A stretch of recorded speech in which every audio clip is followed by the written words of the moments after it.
Good morning India. ये जल्दी से आज की बड़ी खबरों पर नजर डालते हैं। पीएम मोदी का यूरोप दौरा खत्म हो गया है। सुबह करीब 11 बजे तक पीएम मोदी दिल्ली पहुंच जाएंगे। यूक्रेन संकट के बीच पीएम ने जर्मनी, डेनमार्क और फ्रांस का दौरा किया और इस दौरान उन्होंने यूक्रेन में युद्ध विराम की भी अपील की है। पीएम ने जर्मन चांसलर ओलाफ, डेनमार्क की पीएम मेटे और फ्रांस के राष्ट्रपति मैक्रों से मुलाकात की और कई अहम समझौतों पर हस्ताक्षर हुए हैं।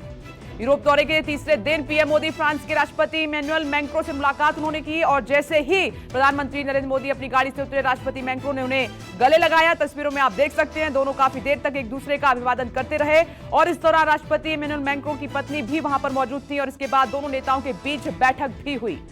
पीएम मोदी और मैक्रों के बीच द्विपक्षीय, क्षेत्रीय और वैश्विक महत्व के कई मुद्दों पर चर्चा हुई है। दोनों नेताओं ने रक्षा, अंतरिक्ष, असैन्य, परमाणु सहयोग बढ़ाने पर चर्चा की है। भारत और फ्रांस एक दूसरे को हिंद प्रशांत क्षेत्र में प्रमुख साझेदार के रूप में देखते हैं और पीएम मोदी ने फ्रांस के राष्ट्रपति मैक्रों को भारत आने का न्योता भी दिया है।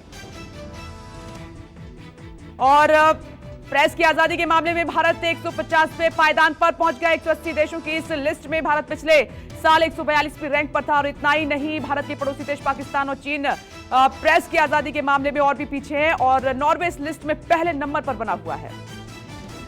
सुप्रीम कोर्ट आज से राजद्रोह कानून की संवैधानिक वैधता को चुनौती देने वाली याचिका पर फाइनल सुनवाई शुरू करेगा और इससे पहले सुप्रीम कोर्ट ने यह कहा था कि हम केंद्र सरकार को निर्देश देते हैं कि वो हफ्ते के आखिरी तक जवाब दाखिल करे। सुप्रीम कोर्ट ने यह भी कहा कि हलफनामे पर जवाब मंगलवार तक दाखिल कर दिया जाए। कर्नाटक में विपक्ष के नेता सिद्धरमैया ने पीएसआई घोटाले की जांच हाई कोर्ट के मौजूदा जज की निगरानी में कराने की मांग की है। कांग्रेस नेता ने और पूर्व सीएम ने यह कहा कि घोटाले की सीआईडी नहीं बल्कि न्यायिक जांच होनी चाहिए। सिद्धरमैया ने केंद्र की बीजेपी सरकार पर राज्य में 40% कमीशन सरकार का समर्थन करने का आरोप लगाया है। जम्मू कश्मीर के सामा में एक पाकिस्तानी सुरंग का पता चला है। यह सुरंग अंतर्राष्ट्रीय सीमा से सिर्फ 150 किलोमीटर की दूरी पर है और यह पाकिस्तानी पोस्ट चमन खुर्द से भी सिर्फ 900 मीटर की दूरी पर है और इसका पता तब चला जब बीएसएफ की ओर से विशेष चेकिंग अभियान चलाया गया। महाराष्ट्र नवनिर्माण सेना प्रमुख राज ठाकरे ने लाउडस्पीकर मुद्दे पर कदम पीछे खींचने से दो टूक इनकार कर दिया है। मीडिया से मुखातिब हुए राज ठाकरे ने कहा कि यह धार्मिक नहीं बल्कि सामाजिक मसला, इसलिए इस मुद्दे पर पीछे हटने का कोई सवाल ही नहीं उठता और आज के सख्त तेवर के बाद लाउडस्पीकर पर अजान के खिलाफ आज भी एक्शन दिख सकता है। महाराष्ट्र में लाउडस्पीकर पर जारी लड़ाई के बीच मुंबई पुलिस ने बुधवार को सभी धर्म के प्रमुख लोगों को बातचीत उनसे की और सभी धर्म गुरुओं के साथ पुलिस कमिश्नर की हुई बैठक में लाउडस्पीकर विवाद के मुद्दे पर चर्चा हुई। मीटिंग में पुलिस कमिश्नर ने साफ कह दिया है कि लाउडस्पीकर की आवाज किसी सूरत में 55 डेसिबल से ज्यादा ना हो। देश में लाउडस्पीकर पर जारी सियासी लड़ाई पर आरजेडी अध्यक्ष लालू प्रसाद यादव ने हमला बोला है। लालू प्रसाद यादव ने बीजेपी पर निशाना साधते हुए कहा कि यह सब लोगों के बीच बंटवारा कर अपनी सियासत साधने की चाल है। महाराष्ट्र के भीमा कोरेगांव हिंसा मामले की जांच कर रही एसआईटी ने पूछताछ के लिए राष्ट्रीय कांग्रेस पार्टी के अध्यक्ष शरद पवार को तलब किया है। पवार को पहले समन भेजा गया था। उम्मीद है कि एसआईटी एनसीपी प्रमुख से मुंबई में आज पूछताछ कर सकती है। रहेगी नजर आगे। एसपी नेता अखिलेश यादव ने ललितपुर गैंगरेप पर पीड़िता की मां से मुलाकात की है। तस्वीर आप देख सकते हैं। मुलाकात के बाद अखिलेश यादव ने योगी सरकार पर गंभीर आरोप लगाए। उन्होंने ये कहा कि पहली बार नहीं हुआ है, हाथरस चंदौली में यही हुआ, बीजेपी सरकार इसके लिए जिम्मेदार है।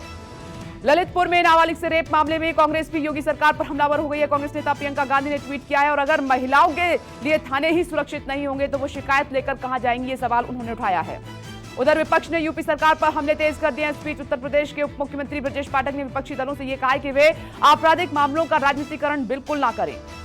ललितपुर गैंगरेप मामले में यूपी राज्य महिला आयोग ने सख्त रुख अपना लिया है और यूपी राज्य महिला आयोग ने मामले पर डीजीपी से रिपोर्ट तलब की है। महिला आयोग ने दोषी व्यक्तियों को कठोर सजा दिलाए जाने की मांग और ऐसे इंतजाम करने के निर्देश दिए कि घटना दोबारा ना हो। थाने में रेप की खबर से ललितपुर से लखनऊ तक हड़कंप मचा हुआ है। एडीजी जोन भानु भास्कर ने पूरे पाली थाने के 29 पुलिसकर्मियों को लाइन हाजिर कर दिया है। उन्होंने झांसी रेंज के डीआईजी जोगेंद्र कुमार को मामले की जांच सौंपी है और एडीजी ने 24 घंटे में जांच पूरी करने के निर्देश भी दे दिए हैं।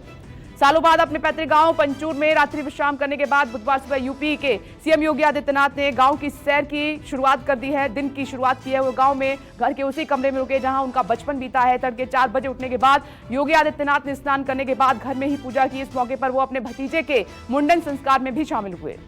उत्तराखंड दौरे के दौरान 5 साल बाद सीएम योगी ने अपनी मां से मुलाकात की और उनसे पूछा कि क्या मुझे पहचानती हो। इस पर मां ने सिर हिलाते हुए अपनी सहमति जताई। परिजन योगी को अपने बीच पाकर बहुत खुश हुए हैं। बंगाल में विधानसभा चुनाव के बाद फिर से एक बार सियासत चरम पर दिखाई दे रही है। अमित शाह का आज से बंगाल का दौरा शुरू हो रहा है। पश्चिम बंगाल विधानसभा चुनाव 2021 में बीजेपी की हार के बाद अमित शाह पहली बार पश्चिम बंगाल पहुंच रहे हैं। आज से बीजेपी अध्यक्ष जेपी नड्डा तेलंगाना और केरल का दौरा शुरू कर रहे हैं और वो दोनों ही राज्यों में कई जनसभाओं को संबोधित करेंगे, कई अन्य कार्यक्रमों में हिस्सा लेंगे। हैदराबाद में प्रदेश भाजपा के पदाधिकारियों की बैठक की अध्यक्षता भी करेंगे। नड्डा शुक्रवार को केरल की यात्रा करेंगे और कोझिकोड के बीच पर एक जनसभा को संबोधित करेंगे।